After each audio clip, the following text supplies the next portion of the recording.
There's finally some good news for property investors. We're now seeing consensus from the two major property research houses, RP Data and APM, that house prices have risen over the past few months, responding to the recent interest rate cuts. And recently, the Reserve Bank Governor Glenn Stevens confirmed our economy is in good shape and able to weather almost anything the world's financial markets are going to throw at us. At the same time, he reassured us that our markets are not going to crash. Yet there's still people in the blogosphere predicting our property markets are going to crash. Hi, I'm Michael Yardney, and today I'd like to give you some information about what's ahead for our property markets. I'm going to give you a short summation today, but I'd love to catch up with you personally at our one-day trainings we're conducting around Australia, our national property market and economic updates. I'll be going to Melbourne, Sydney, Brisbane and Perth with economics student and finance strategist Rolf Schaefer, and also with Ken Race and a group of local experts telling you what's in store. So click on the link below and find out all about these seminars. In the meantime, let's get back to understanding what's going on. Of course, forecasting the future is difficult. Something as complex as working out the nation's various property markets is got all these variables at play.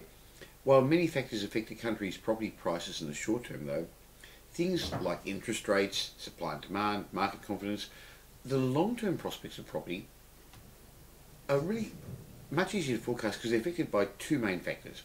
Firstly, our population's growth and also the wealth of the nation, the ability to afford good property.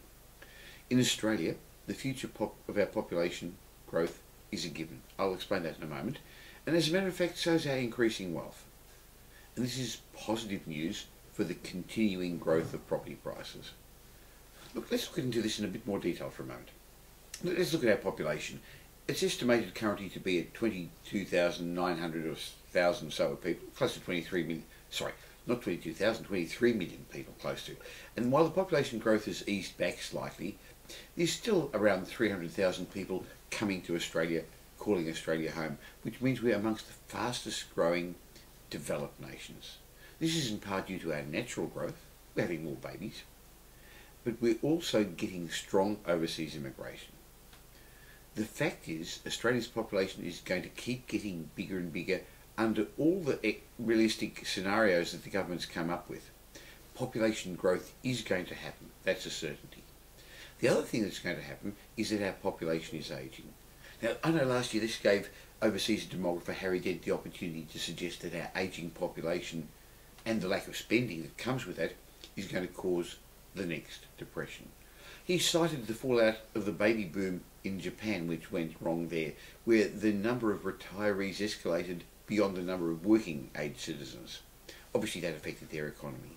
Dent suggested Australia is facing its own demographic tsunami as more of our baby boomers hit retirement age. Look, to me the conclusion is inescapable. As one of our Prime Ministers many years ago said, Arthur Caldwell I think it was, said you've got to populate or perish. Look at the facts. Today 43% of our workforce is made up of baby boomers. This means that the first wave of the tsunami has hit, as our baby boomers are already starting to turn 65. Over the next 15 years, close to 5 million baby boomers are going to reach retirement age. And as they leave the workforce, they're going to stop paying taxes, and many are going to go on the pension, and most are going to use our public health care system. The problem is that most baby boomers just don't have enough savings. Their superannuation has been decimated. This means many of them are going to probably have to work a bit longer than they hoped, but eventually they are going to retire, and this is going to place a massive burden on our system. The government's going to have to find money to pay for their pension and their healthcare costs, while at the same time making up for their loss of taxation income, and they can do it in two ways.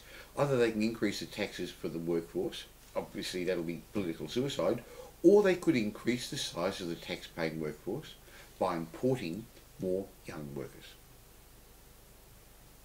Of course, if we import young, skilled adults to fill the increasingly wide gap in skilled labour that we're experiencing, and that means immigrants are going to keep coming for a while, they're going to earn more money, they're going to have skills, they're going to pay wages, earn wages and pay tax, so that's going to be good for our economy. Now, under the various scenarios, the government sort of assumed we're going to have about 180,000 new immigrants each year in Australia, and that's concluded that we're probably going to have a population from around 23 million today to 30 536 million in 2050. Economist B.I. Shrapnel addressed this in the shorter term by saying that Australia's population is likely to increase 25% by about between now and 2026. That's not long to go. Based on this, we're going to have about 5.7 million new Australians within 15 years. About 55% of these are going to be immigrants, and the balance will be out natural birth. B.I. Shrapnel extrapolated this, and it says it translates to the need for 2.3, well, it's going to be about 2.3 million households, with an average of 2.5 people per household. 2.3 million new households in the next 15 years. What does this mean? Well, there's no doubt it's going to create significant social, infrastructure and environmental impacts. But the big thing is that in Australia, 87% of us live in the urban areas, with an obviously emerging trend towards smaller dwellings and inner city lifestyles. The other thing is most of us want to live in the same 6 or 7 capital cities, in fact in the same suburbs in those capital cities, which means our old friend, the supply and demand ratio, is going to keep pushing up the value of well-located inner suburban properties. Now, sure, properties are going to become unaffordable for some. Some of the people are going to remain tenants all their lives. But I don't think as a nation anyone's going to argue that we're going to become wealthier over the next few decades. Australia is well positioned to benefit from the growth of Asia, which represents 50% of the world's population. We stand poised to capitalise on an economic transformation unparalleled in our nation's history. We're going to have a resources and commodities boom. But there's more to it than that. Currently, 80% of our exports to China are resources. However, looking forward, China offers enormous opportunities in all sorts of things. All the things that it's going to require, and Australia's in a prime position to supply the world's fastest growing economy with a raft of other products and services. And if we play our cards right, Australia's tourism could also be boosted as we become the playground of the rich new generations in China. Because they're going to want a holiday somewhere probably nearby their country. According to the ANZ Bank, almost $2 trillion needs to be invested in the Australian economy for our nation to capitalise on the mining boom caused by the developing world's march towards industrialisation and urbanisation. So while our economy is underpinned by mining, the benefits are going to flow through to all sorts of things: services, education, tourism, and yes, to our property markets. So in summary, sure, there's going to be ups and downs. There's going to be lots of problems ahead in the world economy and the Australian economy, but we are indeed the lucky country, and our economy is likely to remain the envy of the developed world. Needless to say, a strong economy is good for our property markets. So if, like me, you're confident in Australia's future, you believe it's going to be prosperous, and you think our population is going to keep growing, that means we're going to have more people who are going to need shelter, and their prosperous lifestyles is going to allow them to afford good quality property. This means the long-term viability of our property markets is assured. Look, I know in the short term there's going to be some challenges and some great opportunities too. So it's critical to learn from experienced and successful property investors, from somebody who's achieved what you want to achieve and retained their wealth over the long term. And that's precisely what you're going to get at our upcoming property and economic market updates.